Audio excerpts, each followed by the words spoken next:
Black woman. Beautiful, powerful, resilient female of African descent with skin kissed by the sun. Conversation. A talk, especially an informal one between two or more people in which news and ideas are exchanged. We love being Black women. Black women are ambitious. Black women are confident. Black women are diligent. We are tenacious. We walk out of our houses put together. We are many shades and personalities of fabulous. But we as Black women don't talk about our dilemmas, current events, and what's going on every day that affects us. So, we created this podcast as a way to laugh together, cry together, and have an open conversation about life as Black women. Oh, that's deep. Black Women Conversations.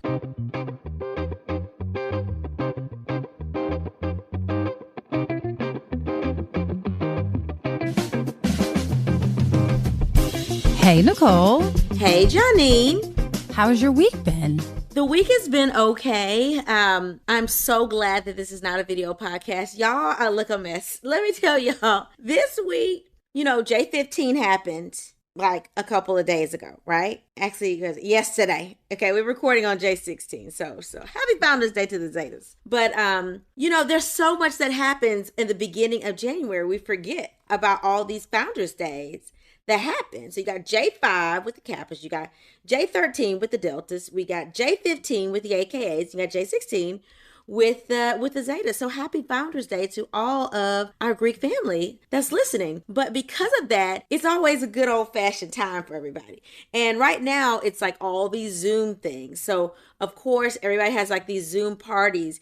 And if you're Greek, you know that you go and help other Greek people celebrate their Founders Day too. And I'm just sitting here like, there's just so many Founders Days in a row, y'all. It's just too many of them. It's too many of them in a row. But either way, we have what we have. We kicked off Founders Day with chapter meeting because my chapter meets on the third Saturdays of the month. And, the first Saturday of the month was the first. So this is technically the third Saturday of the month was our Founders Day and our AKA meeting. So we were in chapter meeting for quite some time. And then people are trying to figure out what to do. And so what we did was nothing because we were trying to not get Rona. But I did have a sorority sister that came by the house. We had wine and we got pink and green cake and then we found king cake as well. So we basically overindulged. And then I realized, oh, snap, I have to go and volunteer for the Houston Chevron Marathon tomorrow morning, which was this morning. And y'all, when I tell you it was cold out there, I've lived in Indianapolis. And so I'm used to this cold, but y'all, it was just cold. It was cold for no reason. That wind was just taking us out. I had on 2 pairs of tights, my insulated socks. I have some socks that have a uterus, a whole bunch of uteri on them that a friend of mine, Dr. Tiffany Thomas May, who's been a guest on Pregnancy Pros before, but she bought me a uterus like little lunch bag as well as socks that are insulated. So I had those on. I had on 2 sweaters. I had on my hat that covers my ears with my earmuffs and a hoodie on top of that. Yeah, I thought I was good. When you are passing out water, so we're filling up all this water for the marathon. And when you're holding the water up for the runners to grab it, they're grabbing it and it's going to splash places, right? And even pouring the water in the cup, you get some on you. So then you're like cold and wet. And just so y'all know, it was in the 30s today in Houston. The 30s, okay? Plus the wind, plus being wet in the 30s. Y'all, it took me like literally 4 hours to thaw out today. My fingertips, I was like, am I going to lose a limb out here? Because my fingertips were so icicle cold. Oh my God. The things you do when you volunteer for these sororities. And now tomorrow is MLK Day of Service. Well, you are having the kind of weather that we're having, except we have snow now. And the only thing that I could think of is I'm so glad that I don't have to be outside. Could you imagine having been one of the runners that's like running? Because you can't run with all that stuff on. So they have to be running with running clothes. They had to have been freezing. But most of the runners were actually okay. Because when you run, you're like extra hot. Like they were dumping water on their heads while they were running. I mean, they were, steaming, right? Because they're burning so much energy while they run. And so we were trying to like jog in place to keep us warm too. But you can't really do that when you're handing out water. But the runners, some of them had on like shorts. Some of them had on tights under their shorts, but most of them had on shorts, running through, acting like nothing was going on, swish, swish, run. One day I'm going to get the nerve to actually run. First, I guess I got to complete like a couch to 5K. Y'all pray for me. I need to, Johnny, we should do a marathon, or not a marathon, not even a half marathon. We should do like a 5K or a 10K. We should do one. I did see the 5K before, and I actually ran a 5K, and it was like a thing. Like, I was super proud of myself, but then I realized that I like running, but not enough to run much longer than 5K.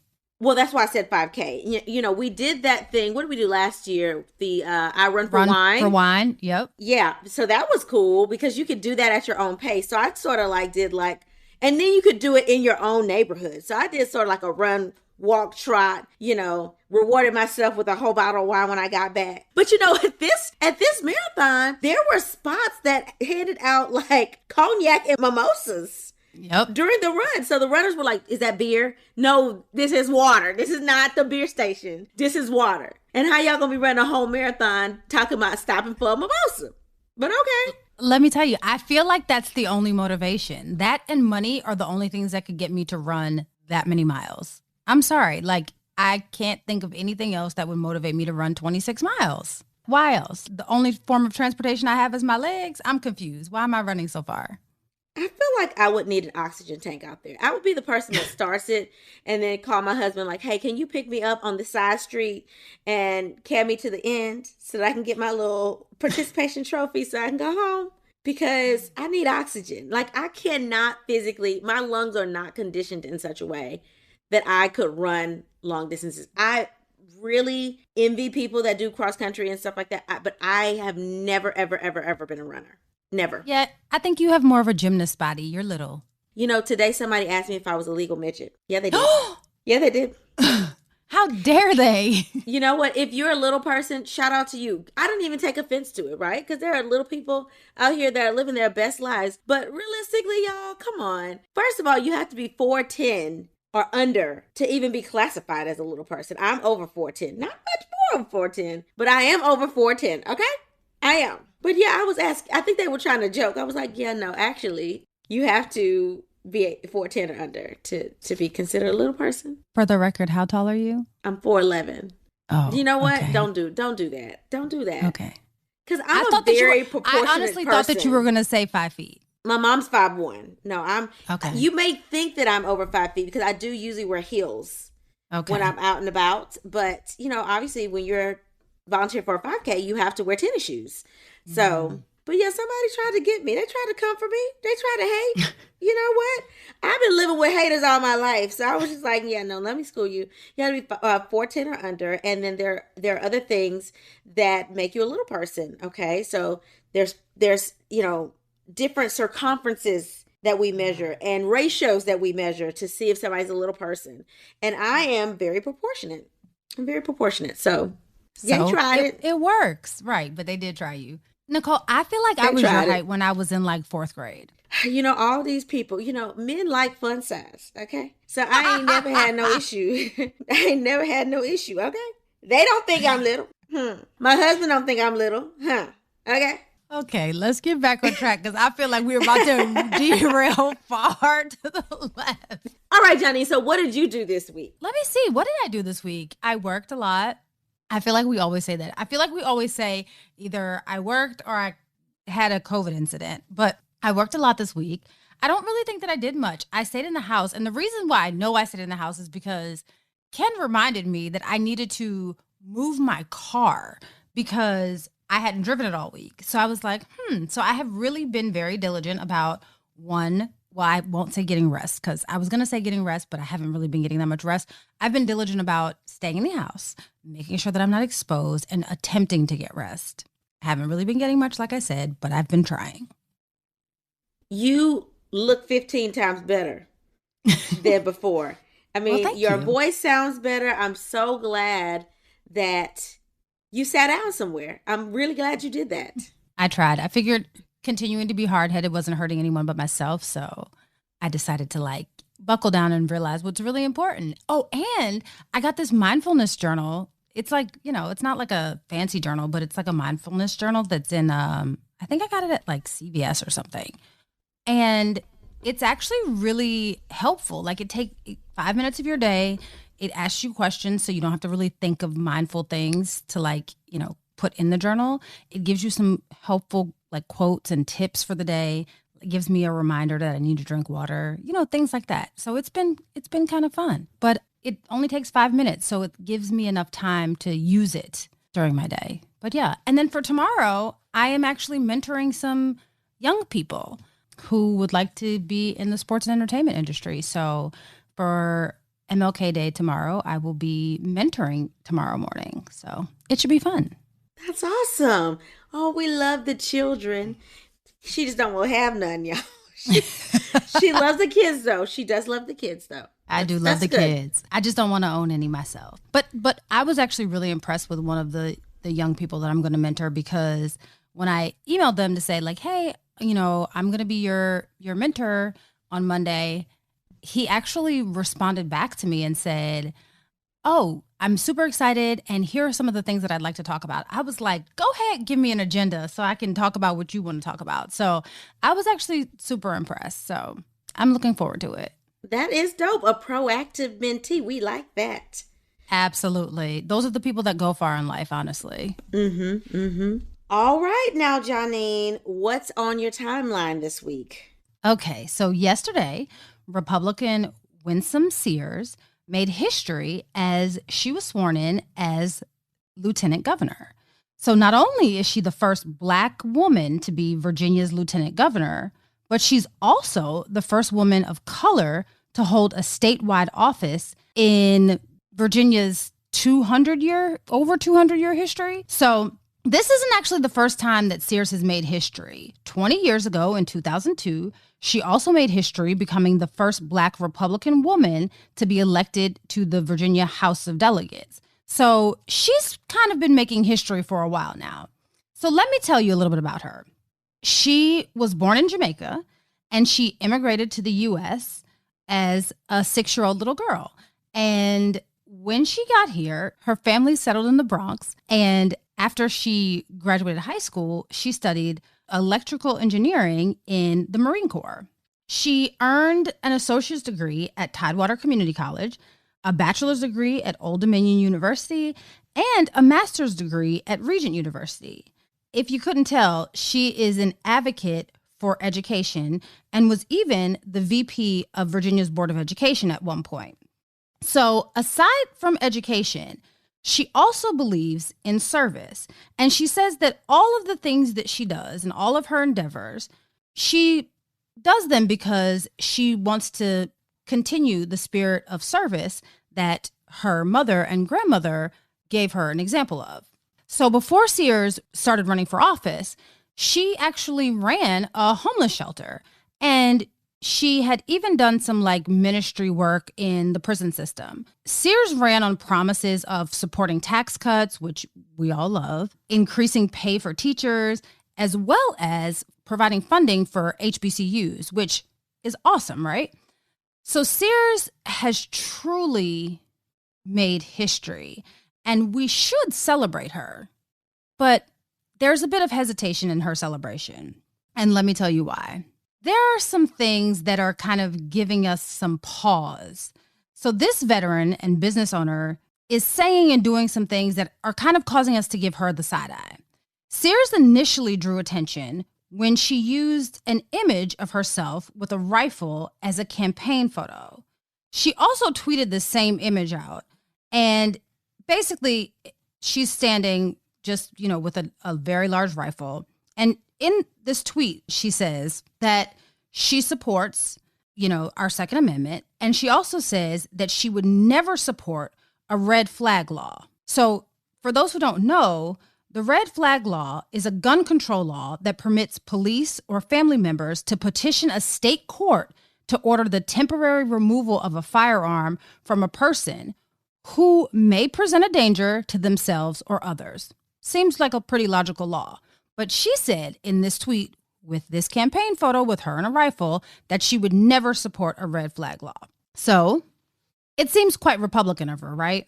Well, there's some other things that seem to make her align a little closer to her party than we would like. One of the things is the vaccine mandate. Another is abortion. So Sears is not an anti-vaxxer. Let me make that very clear. She's not an anti-vaxxer, but she does believe that vaccines should be up to the individual. So she believes that Virginians should have the choice to take the vaccine or not.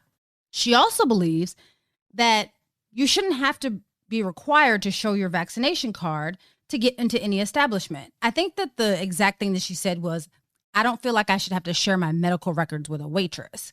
A little bit controversial, but again, she's a politician. Politicians say controversial things. She also believes that we should have stricter regulations on abortion. What she said was, a baby in the womb wants to live. But a little in her defense, she also admits that there are some exceptions to this rule. And she also states that there are issues, especially when it surrounds rape or incest. And she says those kind of issues are difficult. Her views that have likely caused the greatest opposition are her views on race and slavery.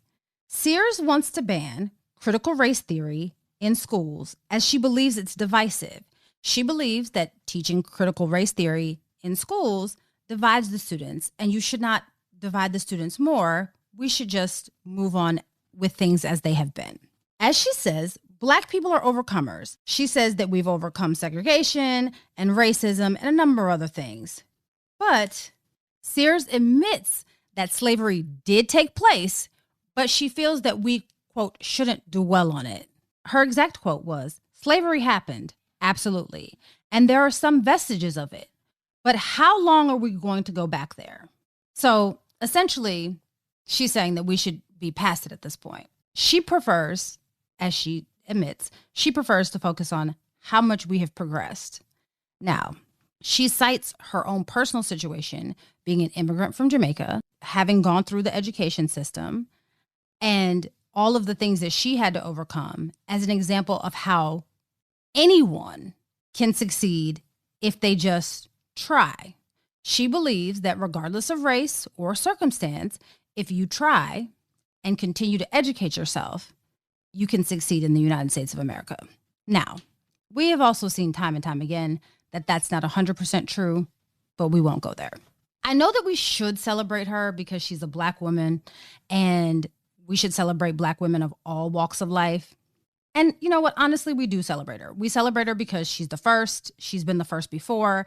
And there are not a lot of Black women specifically that high up in politics.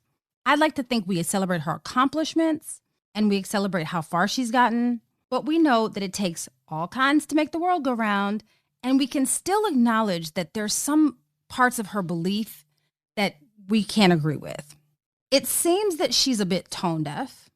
Almost as if she has come to the point in her life where she feels like she might have arrived and she doesn't necessarily have to address those things from the past. But it seems like she would like us to ignore the dark past of this country. And it seems like she has also turned a blind eye to the issues that currently plague the United States. I mean, maybe it's me, but what do you think, Nicole? I think that this woman is a Black woman that she's almost like a Black woman in disguise. Like she is like an Uncle Tom. I wonder if, I know she migrated to the U.S. at age 6. And I say that because people that were not U.S. born may have a different perspective of America, right? Like America is like the land of milk and honey, and it's you're coming here to make a better life. Like that is what people think when they migrate to America. And I know that she migrated here when she was little, but I wonder if her family ended up in Alabama as opposed to the Bronx. Would she feel a little bit differently? You know, would she feel the effects of discrimination and racism differently, to the point where she would say, wow, I'm seeing how marginalized Black people are here, and I'm seeing how systemic the racism is here, and how generation after generation after generation, people are stuck in a rut. And she can't be so naive, or she can't think she is that much better than everybody else to think that, oh, I made it and these other people didn't make it because they're just not working hard enough, or they're not educated enough. And this is coming from someone that my family is in the South. I bust my butt to get where I am. And I consider myself to have overcome the things that my family has had to endure. But at the same time, I can't ignore the systems that are in place that keep a lot of my family and friends still down. I mean, those things, those barriers still exist. And for me, it wasn't that I was like super smart or anything like that. Some of the time, I just was in the right place at the right time. I didn't get in trouble for doing some of the same things that other people got in trouble. I didn't end up pregnant when I probably could have ended up pregnant having premarital sex. I mean, let's be honest. So I think that the system is broken, and it's really sad that she thinks that, oh, anybody can overcome if you work hard enough. And I believe that you can work hard enough, but you also have to realize that some people's situations make them have to work 10 times harder. Okay. So you can't say sort of shame on you. I mean, for her saying that, it's almost shame on you guys for not making something of yourself. I mean, really? And then for it to come out of somebody's mouth that's not like in a generational curse in America is somewhat of a slap in the face, right? I have friends that their families from Nigeria, they migrated over. Their parents are, teachers and doctors and lawyers, and they get it, right? They're like, I'm not going to even touch on that because I don't know what it feels like to be a U.S. born Black person that parents used to, be housekeeper for Jimmy Bob down the street. Like, they don't understand that psychological turmoil that's in families, and that thing that you're taught, like, oh, my family worked for this family. It's like an extension of slavery. Like, my family worked for this family, and then my family helped raise the kids of this family, and my family now cooks for this family. It's like almost like perpetual racism. So it's like, oh yeah, I work for Mr. Stevens. So everybody's calling Mr. Stevens and his family Mr. Stevens. And Mr. Stevens come over and you're Nicole, or she's Mary. Although my grandma's older than Mr. Stevens. There's that psychological thing. You're like, oh, we can't disrespect Mr. Stevens. What's Mr. Stevens gonna think? So there's something to be said about that in America. If you've been here and your parents are passing down their survival techniques, which sometimes mean humble yourself in front of these good old white folks. And you are not necessarily taught that unless you have a family that's been here and had to endure Jim Crow South for generations. I'm just saying, and I'm not trying to like beat down her Blackness, because Jamaicans had to go through slavery. They were enslaved as well. Now their slavery ended in the 1830s. And the whole country is Black now, so it's a little different. But nonetheless, they did have to go through slavery. So she should get that. And I don't know if that is different. Like, if your country went through slavery and then slavery ended and now everybody looking like you. It's almost like if you're in America and the slaves were there and then the slaves were free and then all of a sudden the white people disappeared. I mean, how would we live right now if like all of a sudden we were all Black? I mean... I would love to see what that would be like. Right. I mean, and that's not to belittle it. It's just food for thought, right? It's food for thought. So your mindset might be a little bit different, here. But she's a professional Black woman. So I know that she's endured some type of racism or discrimination moving up that ladder. She can't be so, whitewashed that she's never had someone call her out of her name or, call her the N-word. Really? She can't be so naive that she doesn't understand how systemic racism works. Yeah, I feel like she understands, but I feel like she's the kind of person that just feels like, I've overcome it, so it can be done. So you should be able to too. But I think that there's a really good point that you made about just the turmoil that the history of our ancestors, meaning African Americans who did not migrate from someplace else, have. And I think that one of them at the core of this is just not knowing where you came from. Like, our families ended up here, but how did we get here? Where did we come from? What is our actual lineage, right? Like, we don't have that information. Here's the thing. If she doesn't like this country, remember when we were all like, oh, we're going to leave. If Trump becomes president again, we're going to leave, right? If we left, we would be going to someplace new. If she left, she could go back to Jamaica. That's what I'm saying. For the record, I never said I was going to leave, honey. Listen, we talk about the U.S. I mean, maybe I'd leave and go like to France or something, but they're racist over there too. They're just not as racist. So, I mean, they can leave. Don't throw me into a country when Trump's like, go back to Africa. Where I'm going? I don't know nothing over there. I don't know nothing over there. Okay? Let me tell you. I'm not going back. I'm going to visit. That's it. And come back right to these good old United States. So, yeah, she needs, I really hate that. But, there are people that think we should just get over it. And for me, I don't care how successful I am. I don't care how much money I make. I'm waiting for my reparations, okay? I'm waiting for my 40 acres and a mule. And I don't care if it doesn't happen in my generation. I want Harrison to have his 40 acres and a mule. Because guess what? You told us that's what we were going to get. And you never gave it to us. So no, I'm not going to turn another cheek. That's like somebody owing me $100,000. And I'm like, well, you never going to get it. So you might as well ignore it. No, I'm going to keep on asking for my money. That's true. And imagine how it would even the playing field. Imagine that. If we actually did get 40 acres and a mule, which I don't believe that we will ever see in our lifetime. But imagine what it would be like and how different things would be if the playing field was just even, just a little bit more. I'm not even asking it to be perfectly even. I'm just saying, get us closer to the point where we have a fair shot at things. Let me be very clear. I think that the majority of African Americans who are successful because of, yes, hard work, yes, education, but also, like you said, being in the right place at the right time. It's a privilege. The same way that we look at white privilege is the same thing. We have to acknowledge our privilege as well, because there's so many of our African American brothers and sisters who are still struggling.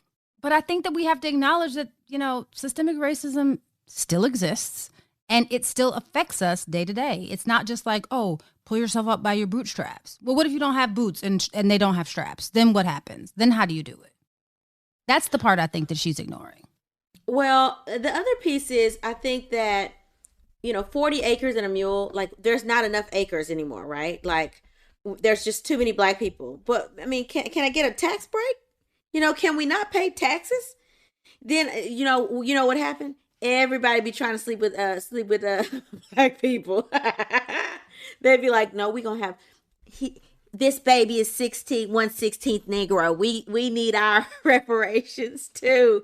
We need our tax break because little Timmy is Negro baby. Absolutely. And all those people who are passing or have been passing or tried to pass, all of a sudden they would be black. They would be black. Yeah. Mm-hmm. People be trying to prove that they have a smidget of black in their DNA. As soon as they talk about get reparations in forms of no taxes, wouldn't that be a good day? Woo! No taxes? Listen. Let me tell you. Listen. So imagine if you just, all I'm asking is just level the playing field a little. That's it. That's all we're asking. But then we have black people like Sears that are like, nope, we've overcome it. We're overcomers. So you just keep trudging along. And it's like, okay. But if you start 50 miles behind and the people start 50 miles ahead of you, are you ever going to catch up if we're all still trudging along? No, they're always going to be 50 miles ahead of you. I don't understand why it's so difficult to understand. Well, it's the difference between equality and equity. Like, people don't understand that difference. Like, there's the equity, which has like the little person, the medium-sized person, and the tall person. And, they're on different height steps to make them all be at the same level versus having equal size steps, but you still have this different, these different levels. You still got the little person that can't see over the fence. So right. I think that people don't understand the difference between those things. And maybe it's that they understand, they just don't want, they're like, oh, I worked hard and my ancestors worked hard for generations. Why are we giving y'all something for free? Sort of forgetting that y'all have people working for free for generations. Okay? Like, amen. Hundreds of years. So people forget about the free labor they had to build these fortunes that have been handed down from generation to generation. And people are like, it's not fair. Slavery didn't affect you. It affected your ancestors and they're dead now. Well, guess what? We here to collect, right? We here to collect. Because if slavery didn't affect us, then you shouldn't have that wealth that you have, because your ancestors that passed that wealth down to you are dead now too, aren't they? How about that part? And the other piece is, well, with Miss Sears, how about when they do give out reparations, how about she don't have her hand out? Like, if we get a tax break, don't claim, don't check, you know. That part.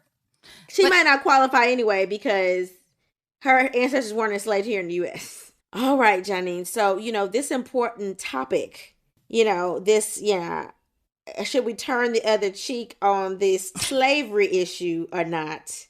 Should we just get over the discrimination or not? We got to talk through this stuff. Let's do it. My letter reads, Nicole and Janine, I'm working with a bunch of sellouts and it's driving me crazy.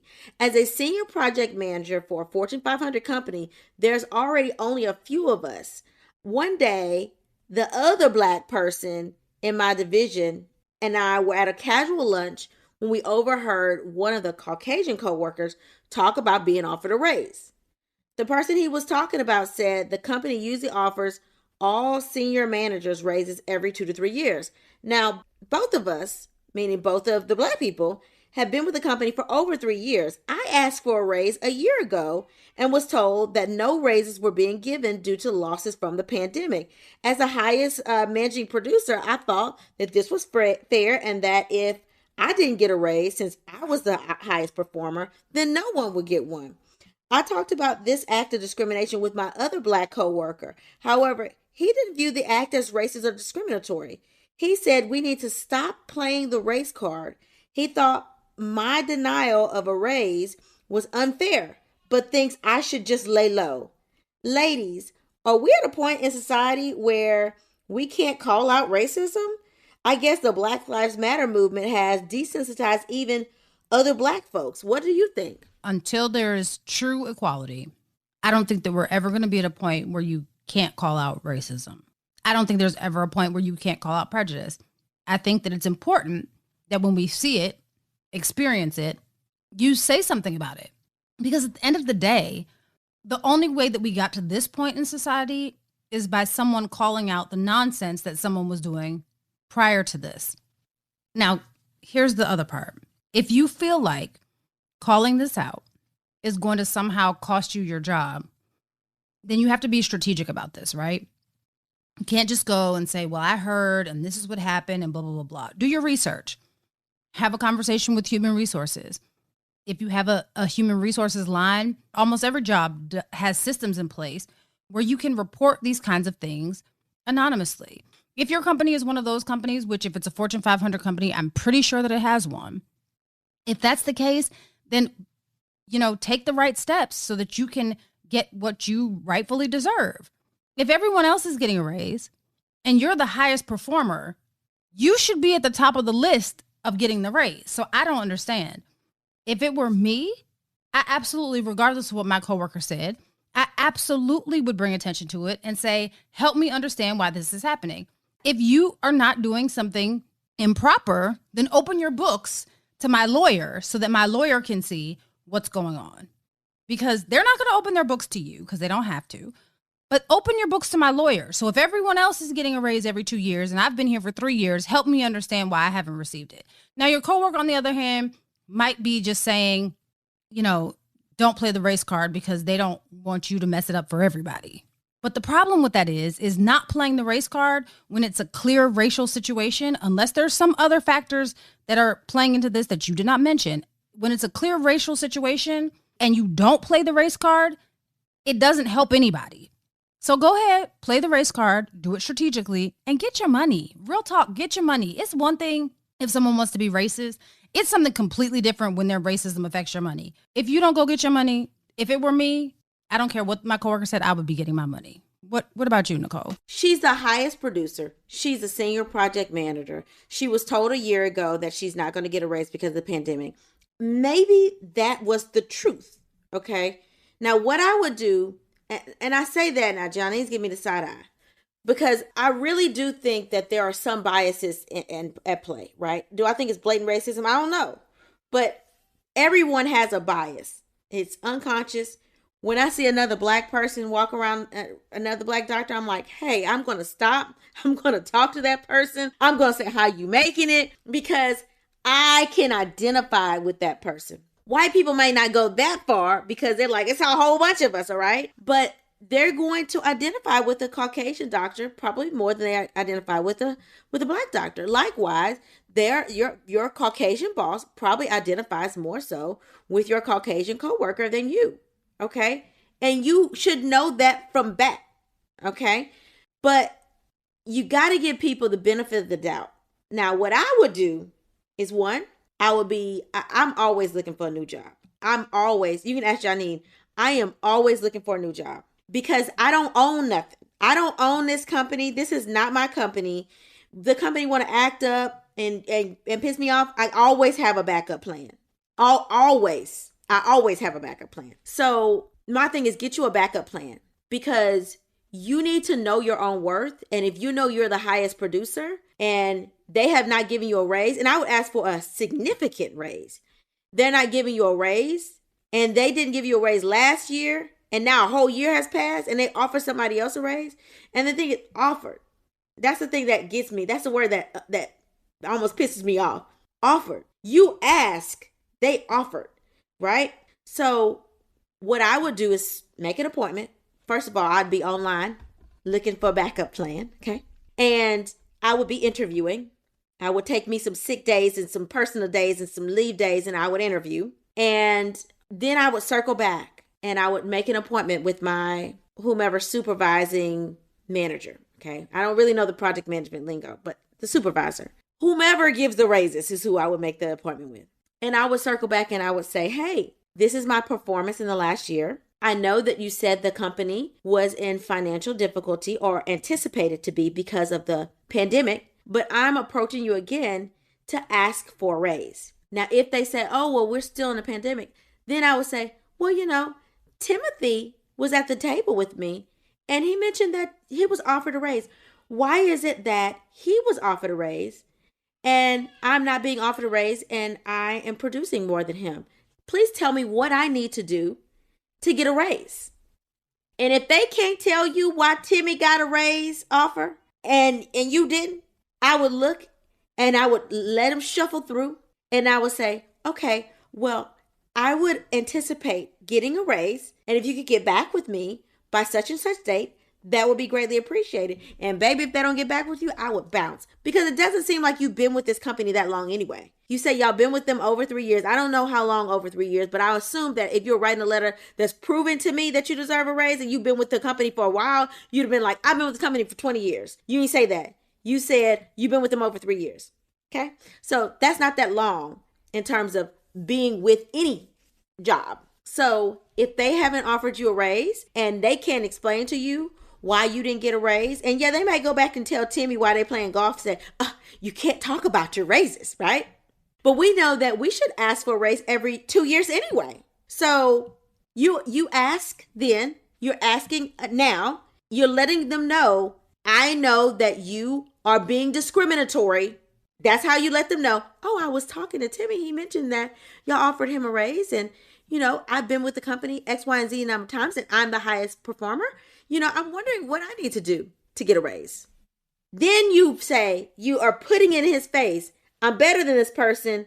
You're denying me a raise. You offered this other person a raise. Don't play with me or I'll leave you because I'm the highest producer. Okay? That is what you're saying with that statement. And then you watch him squirm and hopefully you'll get a raise from that. But if you haven't, you've already found your backup plan. But you got to let him know. I would take the raise and still leave, honestly.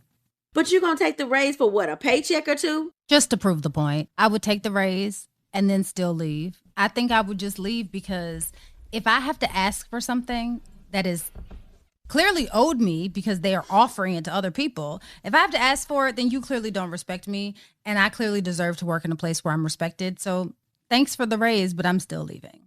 But you know what, Janine? People that are not assertive do not get raises. When you look at data, not even the race card, if you look at women versus men, men are more aggressive in asking for raises. So I don't want to say if they didn't just offer you a raise, then, you should leave. Because realistically, most companies are not going to just like hand out more money than they need to hand out. You're going to have to tell them your worth and prove your worth and tell them that you demand a raise. And most companies, they'll go, every couple years. You should be trying to ask for one every 1 or 2 years, regardless if they ask it or not. And if they offered you a raise, ask for more. My 2 cents. I mean, I agree. I'm always about getting the money, so get your money. But I'm also about not being disrespected, so get your money and then do with this advice what you will, but I would leave. Janine, personally, after you've shown me who you are, my time with you is short-lived. Now, make sure you're leaving to go to a job that pays you more. Just make sure that you're not taking any cuts when you go to another job. Okay? No cuts. That's real. Okay, so the letter that I got says, "Hi, ladies. I love the podcast. Listening to you makes my train ride from the Bronx to Manhattan go by quickly. So I'm writing about my coworker, and this may seem random, but I've thought about writing this since your episode about Candace Owens. I just never got around to it. Anyway, here it is. I've got this coworker. She's really nice and extremely friendly, but she really gets under my skin. She always wants to chat and connect, but I'm not really that interested because I don't trust her. Here's why. She's always kowtowing to the white people. We are the only Black women that work at our ad agency. So often, we are the only representation for campaigns that are geared towards African Americans. But she almost always sides with the white men. When there are any issues that arise that have to do with race, and they ask us, she always takes their side. One example of this is a print campaign that we worked on that had a diverse set of women. I suggested that we get multiple hairdressers and makeup artists to ensure that all of the women were able to look their best. But she sided with the white men, saying that it would cost too much to have more than one hairdresser and makeup artist, even though we were $10,000 under budget. I really want to like her, but I can't bring myself to like her because of how she chooses to represent the culture, or rather, not represent the culture. Am I wrong for keeping my distance? Signed, B. B, you're always going to have one of those. You're always going to have one of those. And even with, I have coworkers that are Black, and some of which listen to the podcast. And you know me, I'm not going to hold my tongue. Some of them, you talk about the struggle, and they understand the struggle, but they're not going to say nothing. They're looking for me to say something, or one of my other coworkers to say something. Oh, I didn't say anything because I had such to do, so I'm not going to say nothing. Or, oh, I knew it was wrong, but I didn't think she was going to listen, so I wasn't going to call it out. So they say something to other people, waiting for other people to say something. And they sort of like just go with the flow and stroke the boss's ego to play nice, right? You're always going to have those people. So what I would do, B, is play nice. You don't have to trust her. And mind you, there's something about getting information and not giving it, okay? Hey, girl, how was your weekend? She tell you about your weekend. Oh, okay. What's been going on at work? You listen to what's been going on at work. You're pulling information from her. You're not giving information. And the more you listen and the more you check on her, the friendlier she becomes. Then she becomes your ally, right? She don't know nothing about your personal life, but you know everything about her personal life. Ask about her man, ask about her home life, really make her feel comfortable, okay? And you play the game. You don't have to like her, but you need to make sure you have at least the Black girl as the ally, and then work on some of the white people. Find out what the white people talking about from the Black girl. Because she's trying to get in too. She's trying to get in where she fit in. Proceed with caution, but always realize that you're going to have somebody like that. Don't push that person away. Make that person feel good. Now, when it comes to dealing with issues of representation and trying to make sure, you got to spin it to make it sound like somebody else's idea. Okay. Like if you guys are working on a campaign and it's about, whatever ads you're selling. I don't know what you do, but let's say you're trying to sell, I don't know, jeans, skinny jeans. Okay. Let's say that's what you're trying to sell. You know that if you're trying to sell them to a certain population, Black people buy more retail than anything, right? So then you need to make it seem like, hey, listen, we need to appeal to this population because this percent of our market is this ethnicity and this percent is this ethnicity. So we need to make sure we have representation. So I would always spin it in a way that makes it look like, hey, it's the market. It's not me that wants more representation. It's the market. Okay. They want to know that we're employing people. And so when we put our annual reports, we can say we have a diverse group of employees, even if they're contracted employees. Spin it to make it look make the company look good. Make the company look good. Okay. And don't get all personal. Okay, because realize that people identify with themselves. And so nobody wants to think of themselves as a racist. Okay, so you really have to word finagle that. Okay, massage and word caress that in such a way that makes people, think it's their idea. But again, the Black girl needs to be your friend. Just get information from the friend.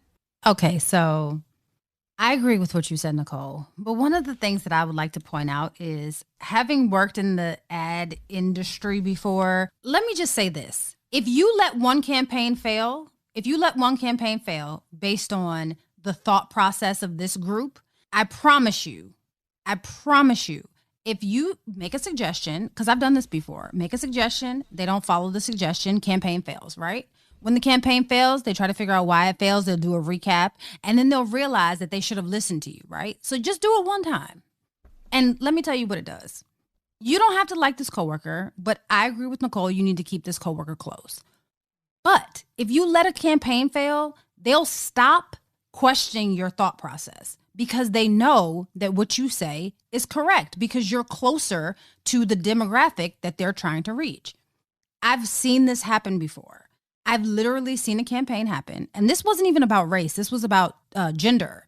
It was a room full of men. They put together this campaign for Women's History Month. And the campaign was super hyper-sexualized. And I literally thought to myself, if we're supposed to be using this campaign to celebrate Women's History Month, why is it all the women in this campaign are half naked? I don't understand. We're more than our bodies. So, of course, no one wanted to hear me. The campaign failed. Now, thankfully, we had enough time to recoup for this campaign, but the campaign failed, right? When we regrouped to get to the point of having to carry this campaign across the finish line, guess what they did? They changed the imagery because the response and the feedback that they got was that people found it offensive. Just let it happen once. They will get the point. When people lose money, they start listening. Like I said, you don't have to like this girl. You do not. You don't have to be friends. You're not wrong for keeping a distance. None of that. We're not saying by any stretch of the imagination you're wrong. But what we are saying is there's a way to get along, especially in these kinds of environments where there are very few of us. I'm just saying, if you show people why they need you, they'll keep coming back. And when the next campaign happens so that they don't fail, guess what? You'll be a valuable asset to them and they'll come to you and ask you the questions rather than you having to offer up your opinion. I've seen it happen time and time again. Just be patient. It'll happen. They'll get it. And if they don't get it, girl, it's a million ad agencies in New York. Find another one. Find one that more closely aligns with your values and your representation of the culture and maybe go work for them. But until you do, make these people need you. Make them need you. All right, Janine. So what did you learn new this week? What I learned new this week was the first Black Republicans in a professional capacity date back to 1872. Now, I will say that the Republican Party was much different back then, but those are the first Republicans that we had of a record, I should say, that we had were back in 1872. What did you learn new this week, Nicole? Yeah, that's when the Republicans were the Democrats and the Democrats were really the Republicans. But yeah, I get what you're saying. So I learned that more than half of the currently active KKK groups were formed only in the last 5 years. And this is according to the ADL, which is the leading anti-hate organization founded in 1913 in response to escalating climate and anti-Semitism and bigotry. But they did note that the reason that half of these Klan groups have been formed is not because there's more Klan members, it's because groups are being dissolved so frequently. So a group will form, it'll dissolve. Another group will form somewhere else, it'll dissolve over time. So as opposed to back in the day when the Klan was just one big old group. So they did make note of that. But I still thought it was interesting that we still starting Klan groups in the last 5 years. Like, really? We had a black president and then we had Trump. So I can believe it. It's just so disheartening. And it goes back to our original timeline story. Like, this is exactly why we cannot ignore the fact that systemic racism still exists. Like, we are literally forming Klan groups in the 2000s. That's sad. That is very, very sad. Yeah, it is. And not even the 2000s. The 2016s, the 2017. I mean, like, that's crazy. That's sad. All right. Well, with that sadness, we need motivation. So are you ready for the motivational moment? Let's do it. Y'all know I like Oprah. Like, I can probably just give all my motivational moments from Oprah, but I decided to mix it up. But I love Oprah. And so the motivational moment today comes from Oprah. And she said, excellence is the best deterrent to racism or sexism. So yes, they both exist, but be so amazing at what you do that even the bald Caucasian man has to nod and say, mm-hmm. Not that you need his approval, though. Until we meet again. Pray, work, slay. And show off your melanated excellence. Bye! Oh, That's Deep, Black Women Conversations is produced by Nicole Lee Plenty and Janine Brunson Johnson. Executive producer, Ken Johnson. Get the Oh, That's Deep, Black Women Conversation podcast on Apple Podcasts, Spotify, Stitcher, Google Podcast, or where you get your podcasts. Please subscribe and rate us. You can follow Oh, That's Deep, Black Women Conversations on IG at Oh, That's Deep, BWC. Oh, That's Deep, Black Women Conversations is a Mean Old Lion media production.